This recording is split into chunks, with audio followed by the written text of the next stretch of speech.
එහෙනම් අපේ හිතේ ඇතුලේ හොඳ කමක් තියෙනවා නම් ඒවා අපි ලෝකෙට කියන්න ඕනේද? අපි හොඳ මිනිස්සු අපි කාටවත් වරදක් කරන්නේ නැති මිනිස්සු කිය යන්න ඕනේද?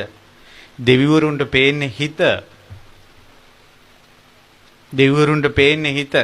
ඔයාලා හොඳයි නම් ඔයාලා විශ්වාස කරන්න, ඔයාලව තේරුම් ගන්න බැරි අය ලෝකේ නැහැ කියලා හිතන්න එපා.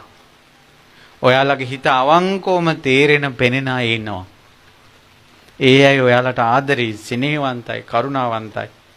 ඔය හිතේ තියෙන හොඳකම බැඳපු මිනිහට තේරෙන්නේ නැතුව වෙන්න පුළුවන්. බැඳපු ගෑණිට තේරෙන්නේ නැතුව වෙන්න පුළුවන්.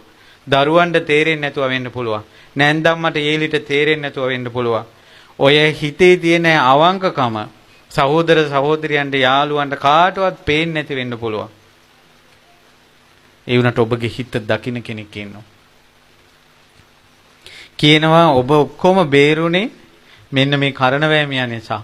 ඔබ හිතූ විදියට වෙළඳාම් කරගන්න ඔයාලා යන්න ඕන තැනට මම දැන් මගේ විමානෙන් ගිහින් තියන්න. මතක තියාගන්නකෝ මේ මිනිස්සයාට සංග්‍රහ කරන්න ගෙවුවා. ඊට පස්සේ එයාලා කිව්වා මෙතුමා නිසා අපි බේරුනේ, මෙතුමාට අපි ගොඩාක් සංග්‍රහ කරනවා. අපි ගිහිල්ලා ඔබගේ නමින් සේරිස්සක කියලා පූජාවක් තියන්නම් කිව්වා. ඊට පස්සේ කිව්වා සේරිස්සක කිය පූජාවල් තියන්න යන්න එපා. ඔයාලා ගිහිල්ලා මමත් දෙවියෙක් උනේ යම් ප්‍රතිපදාවක් නම් ඒ ප්‍රතිපදාව වඩන්න. දිවි හිමියෙන් බුදුරජාන් වහන්සේ සරණ යන්න, ධර්මයේ සරණ යන්න, ආර්ය මහා සංඝරත්නයේ සරණ යන්න. ඔයාලා ගිහිල්ලා ලොකුවට පූජාවල් තියන්න ඕනේ. පුළුවන් නම් කාරණා 5ක් නොකර ඉන්න. සත්තු මරන්න එපා. හොරකම් කරන්න එපා. වැරදි කාමසේවනය කරන්න එපා. බොරු කියන්න එපා. සුරාපානය කරන්න එපා කිව්වා.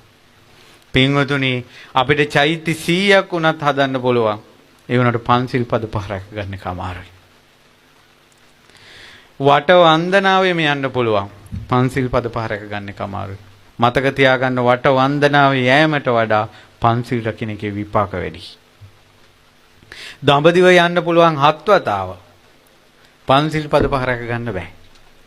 7 වතාවක් දඹදිව වන්දිනවට වැඩි ආනිසංස වැඩි පන්සිල් පද 5 රැකීමෙන්. ඔයාලා හොඳට ඉගෙන ගත්තා කියලා මට අර උපාධිය තියෙනවා, මට මේ රස්සාව තියෙනවා කියලා මහ ලොකුවට කතා කළාට ඔබම බලන්න ඔබට පන්සිල් පද 5 රැක ගන්න පුළුවන්ද කියලා. බුද්ධ ශාසනය බබලවන්න ඕන කියලා මහ ලොකුවට කතා කළාට ඔබම බලන්න පන්සිල් පද 5 රැක ගන්න පුළුවන්ද කියලා. අපි සිංහල, අපි බෞද්ධ, අපේ හැඟීම්, අපේ රට කියලා මහ ගැම්මකින් කතා කළාට පොඩ්ඩක් බලන්න පන්සිල් පද 5 රැක ගන්න පුළුවන්ද කියලා. ඒ නිසා මේ දුර්ලභ මනුෂ්‍ය ජීවිතයක් ලැබිච්ච එකේ දැන් මහා ලොකු ප්ලෑන් ඔළුවේ තියාගන්නේ නැතුව අඩුමතරමේ පන්සිල් පද 5වත් රකින්න හිතට ගන්න. පන්සිල් පද 5වත් රකින්න. හැබැයි මේ පන්සිල් පද 5 රකින්න සරණ ඕන බුදුරජාන් වහන්සේ ගැන විශ්වාසය, මේ ධර්මයේ ගැන විශ්වාසය, රහතන් වහන්සේලා ගැන විශ්වාසය ඕන.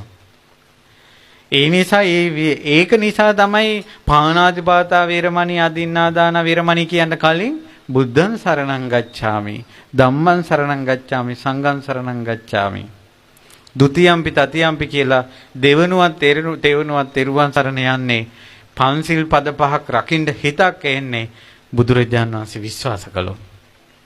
පිම්පව් නැමැති ධර්මයේ විශ්වාස කළොත්. රහතන් වහන්සේලාගේ ධර්මයේ විශ්වාස කළොත්. තෙරුවන් සරණ යන්න පන්සිල් රකින්න.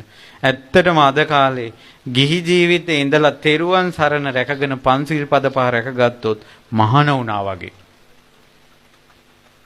ඔබ උපාසක කියන પરම්පරාව නැසෙන්න දෙන්නේ නැහැ. බුද්ධ ශාසනය නැසෙන්න දෙන්නේ නැහැ. ඔබ තමයි බුද්ධ ශාසනය රැකපු කෙනා. මේ අන්ධකාර පෘථුවියේ කාමෙන්, තාක්ෂණයෙන් අඳුරු වෙලා, රාගෙන් මත් වෙලා, ද්වේෂයෙන් පිස්සු හැදිලා, ආවේශ වෙලා, ද්වේෂයෙන්, මෝහයෙන් වෙලිලා ඉන්න මේ ලෝකේ, අඳුරු ලෝකේ පහනක් වගේ සත්පුරුෂ දෙවියන්ට පන්සිල් රකින්න තෙරුවන් සරණ තියෙන කෙනාව පේනවා.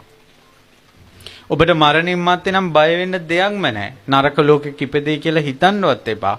ඒකේචි බුද්ධං සරණං ගතාසී නතේ ගමිස්සන්ති අපායං පහය මානසන්දේයන් දේවකාය පරිපූර්ේ සම්ති. යම් කිසි කෙනෙක් බුදුන් සරණ ගියාද එයා මරුණට පස්සේ අපාය යන්නේ නැහැ. මේ ශරීරය අත්හැරියපු ගමන් දෙවියන් අතර උපදිනවා. ඒ නිසා ගොඩාක් බුදු ගුණ අහන්න. ධර්මයේ ගැන දහම් ගුණ අහන්න. රහතන් වහන්සේලාගේ ගුණ අහන්න. ඒ නිසා බණ විදියට විහිළු තහළු ඕපදෝප කුණුහරුප දේශපාලන කතා ඒව ඇහිල්ල දැන් නතර කරන්න. බුදුරජාණන් වහන්සේ ගැන පැහැදීම ඇති වෙනවා නම්, ධර්මී ගැන පැහැදීම ඇති වෙනවා නම්, රහතන් වහන්සේලා ගැන පැහැදීම ඇති වෙනවා නම්, පන්සිල් පද පහ රකින්න ඕන කියලා හිතෙනවා නම් එවැනි බණක් අහන්න වරදින්නේ නැහැ. කවුද හොඳටම බණ කියන හාමුදුරුවෝ කොයි හාමුදුරන්ගෙන්ද බණ අහන්න ඕන කියලා හිතෙනවා නම් යම් කිසි කෙනෙක් බුදුන් සරණේ, දහම් සරණේ, සංඝුන් සරණේ සමාදන් කරනවා නම් පන්සිල් ඒ බණ අහනකොට පන්සිල් පද පහ රකින්න හිතෙනවා නම් අන්න ඒ බණ අහන්න ඕන. කවුරු වුණත් ඒක කොයි හාමුදුරුවෝ කොයි channel එකේ කෝකේද කියන එක අදාළ නැහැ මෙතන. ඒ තමයි අර්ථය. ඒ තමයි විය යුත්තේ. ඉතින් අර පිරිස අර දෙවියන්ගේ මේ ආනුභාවයෙන් අර වෙනදාම් කරන නගරයට යවුවා. වෙනදාම් කරගෙන සතුටෙන් ඇවිල්ලා ඒ සියලු දෙනාම පවුල් පිටින් සතුටෙන් තෙරුවන් සරණ ගියා. දම්පැන් දුන්නා. අර දෙවියා එපා කිව්වා. කෙලෙහි ගුණ සැලකීම පිණිස දේවතා බලි සේරිස්සක දෙවියන්ට දේවතා බලි තිබ්බා. දේවතා බලි කියලා කියන්නේ ඒ සේරිස්සක දෙවියන් නමින් ප්‍රනීත කෑම බීම හදලා ඒ දෙවියන් වෙනුවෙන් මේක කැප කරනවා කියලා පිරිත් කියලා පින් දෙනවා. සේරිස්සක උත්සවයක් තිබ්බා කියනවා. පාටලිපුත්‍රේ. කාන්තාරෙදින් කරදරේ වුණේ නමුත් පැට්නවලදී තමයි ඒ පූජාව තිබ්බේ. ඉතින් ඒ වගේ ඕන විදේශ රටවල් වල අයට මේ හොඳ උපදේශක් ලැබුණා මේ ධර්ම දේශනාවත් එක්ක දන්න අයටත් කියන්න. ඇයි අපිව රකින්න ඉන්න දෙවිවරු ගැන අපි දැනුවත් වෙන්න ඕන. ඒතකොට රට යන්න කලින් රුවන්වැලි මහසෑයේ වගේ කිරිහාර පළතුරු ආදී මල් පූජාවක් තියලා බුදුරජාන් වහන්සේට සේරිස්සක දෙවියන් නමින් පූජා කරලා සේරිස්සක දෙවියන්ට පින් දීලා මම මේ නොදන්නා දන්නේ නැති අරාබි රටකට යන්නේ. ඒ නිසා මාව ආරක්ෂා කරන්න කියලා ඒ දෙවියන්ට පින් දීලා යන්නේ ඒක වරදක් නෙවෙයි. ඒක වරදක් නෙවෙයි. ආශිර්වාද ගැනීම. ගිහිල්ලා කරදරයක් නැතුව ආවට පස්සේ ආයුරුවන්වලි සෑයේදී ඒ විදිහට එතුමාට පින් දෙන්නක වරදක් නෙවෙයි. තමන් එහි ගිහිල්ලා පන්සිල් පද පහ රැකගෙන තමන්ගේ තෙරුවන් සිහි කරගෙන පහනක් නැතත් ඇස් දෙක පියාගෙන ඒ දෙවියන්ට පින් දීලා තමන්ගේ කරදරයකදී උපකාරයක් ගන්නක වරදක් නෙවෙයි. ඒ නිසා තෙරුවන් සරණ ගිය කෙනාට පන්සිල් පද පහ රකින්න කෙනාට මේ පෘථුවියේ කොතනක හරි රැකවරණේ තියෙනවා.